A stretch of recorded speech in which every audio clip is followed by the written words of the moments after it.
That's right. Well, we're at 3rd and University right now, and this is one of the intersections where some of the cameras are expected to go up. Now, critics cite privacy issues. They say more surveillance is not the answer. However, some of the business owners we spoke to here in Hillcrest say they've been asking for cameras for a long time. I think that it's really the only way to stop people from doing stupid stuff is by catching them. Ryan Bedrosian, the owner of Riches, welcomes Smart Streetlights to Hillcrest. In May, someone fired a pellet gun from a car at Riches and 3 other LGBTQ businesses. Eddie Reynoso was among those who were hit. It was a stark reminder of the dangers that lurk, even in places that we consider safe. No one has been arrested yet. San Diego police say adding more cameras will help protect the community. This neighborhood that we're standing in today has seen, over the last 4 years, the most incidents of hate throughout our entire city. And today, we're saying enough is enough.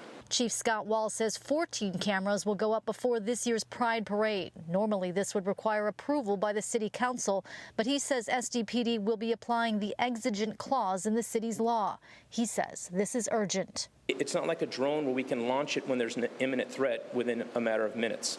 This technology takes weeks to install and put into place. So that urgency starts now. If we get an imminent threat hours before the Pride Parade, we will not have the time to install these cameras.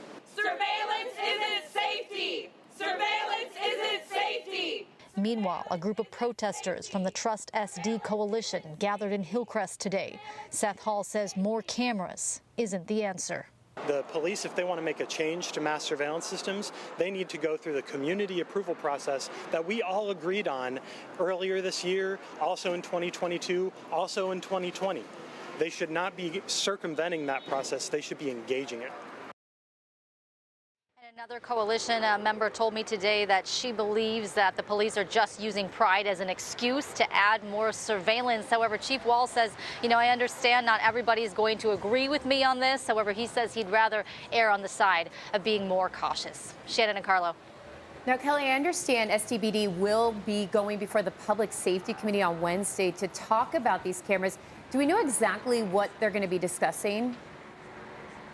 So yeah, they'll be going before the Public Safety Committee and basically asking for more flexibility in exactly where these cameras go. So they'll be asking for a 2-block radius. They've been citing infrastructure problems with some of the light poles. They say some don't have electricity. Others have trees that are blocking the spot where the camera would go. So they want more flexibility. Also, I should note that the chief today said there's a possibility of adding even more cameras downtown to some more crowded areas, potentially for gatherings such as Comic-Con. So we'll certainly continue this discussion for quite a while. Police want more flexibility. I know there are a lot of people there that want accountability with that. We'll see how this works out. Kelly Hessedal reporting live for us. Thanks, Kelly.